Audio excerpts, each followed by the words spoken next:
Good morning, students. Class 12 Biozoology. In today's class, we are going to start with a new chapter, Chapter 8, Microbes in Human Welfare. Chapter outline.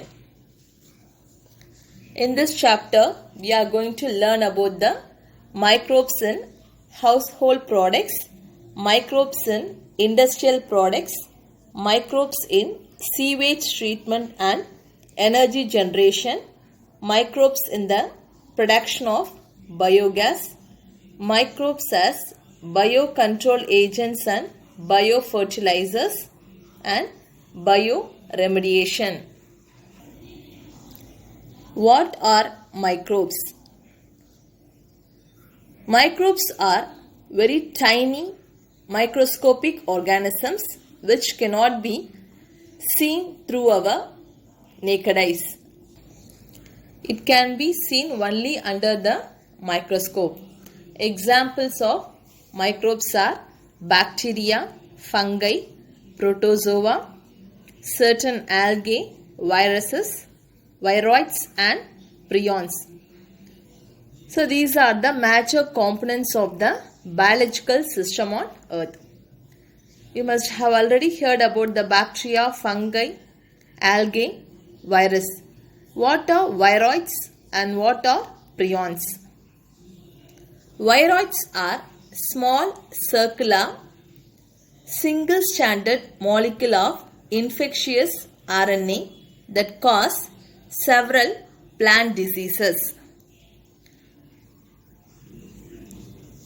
Prions. Prions are small, proteinaceous, infectious, disease-causing agents which is neither bacteria nor fungi nor protozoa, and they do not contain any genetic material.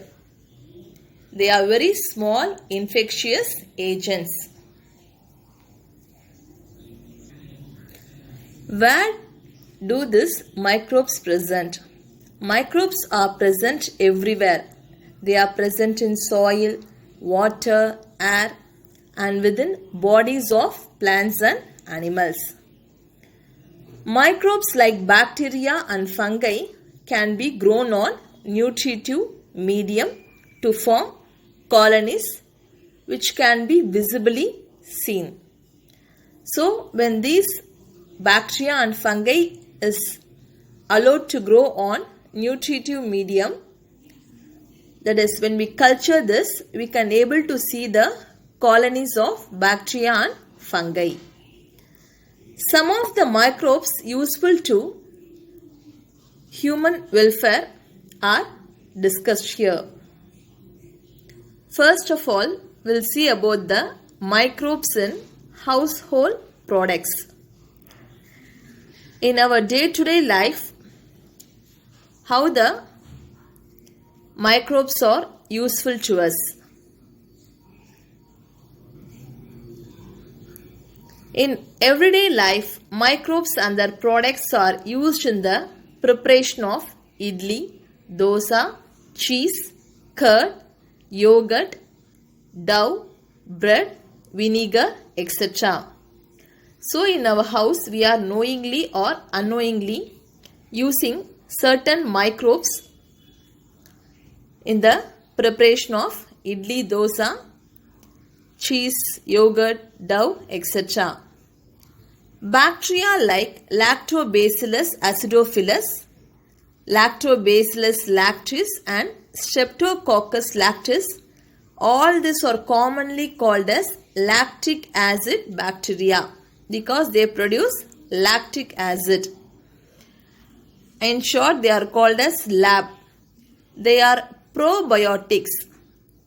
Probiotics means they are beneficial bacteria which controls the growth of pathogenic microbes in the stomach and other parts of the digestive tract. So, the lactic acid bacteria are beneficial bacteria which controls the growth of pathogenic microbes in the stomach and the digestive tract. Usually, most of the microbes cause disease, but some of the microbes are beneficial to human beings. One such microbe is the lactic acid bacteria, which are beneficial to human beings in many ways. The lab bacteria grows in milk and convert into curd, thereby digesting the milk protein casein. So this bacteria, they grow in the milk and convert the milk into curd by digesting the milk protein called as casein. A small amount of curd added to fresh milk as a starter or inoculum contains millions of lactobacilli, which under suitable temperature multiply and convert milk into curd. In your house, you can able to see how your mother is preparing curd.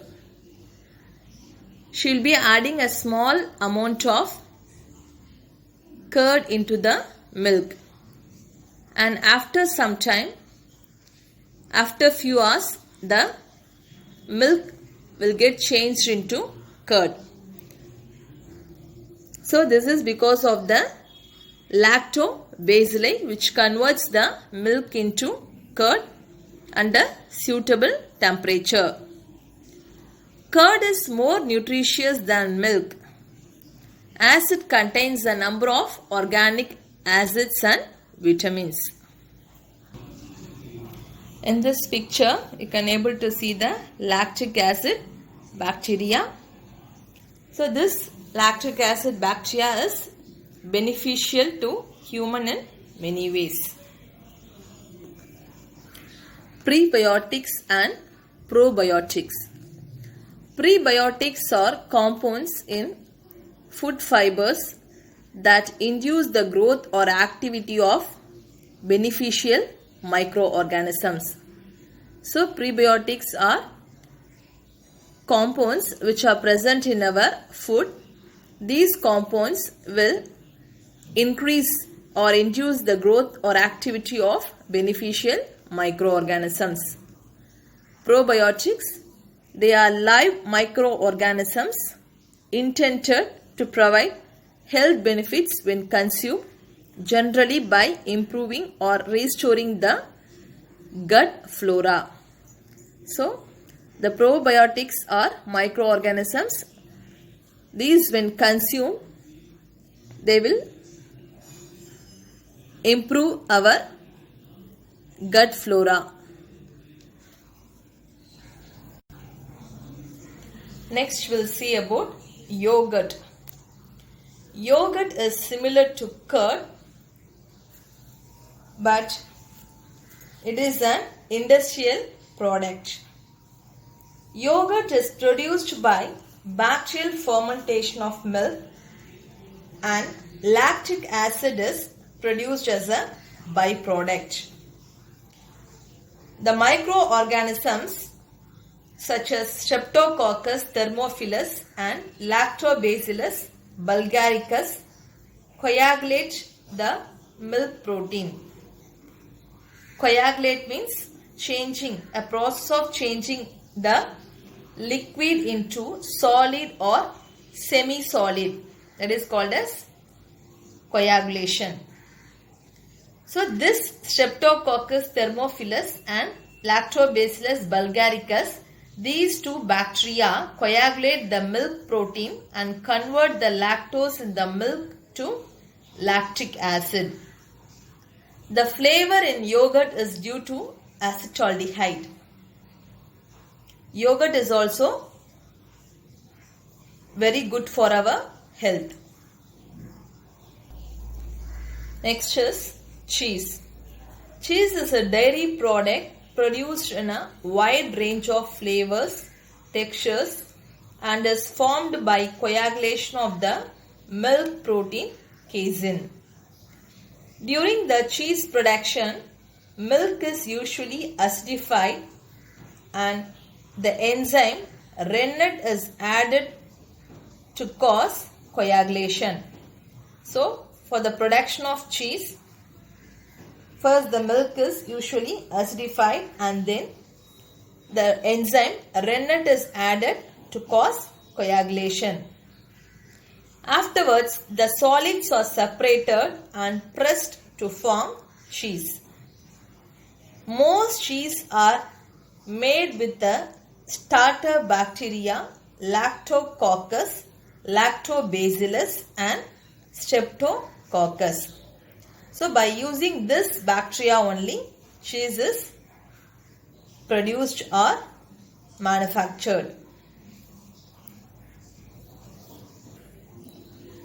Cheese is also very good for our health, and it is also used in many recipes such as pizza, burger, etc. Next is paneer. It is commonly called as cottage cheese. It is a fresh cheese common in South Asia, especially in India. Paneer is made by curdling milk with lemon juice, vinegar and other edible acids. Large holes in Swiss cheese is due to the production of large amount of carbon dioxide by the bacterium Propionibacterium shermani. So we can make the paneer easily at home. It also contains many nutrition. Paneer is also very good to our health, and at home we can make many recipes with paneer such as paneer butter masala, paneer pulao, paneer tikka, etc. Remaining will continue in the next class.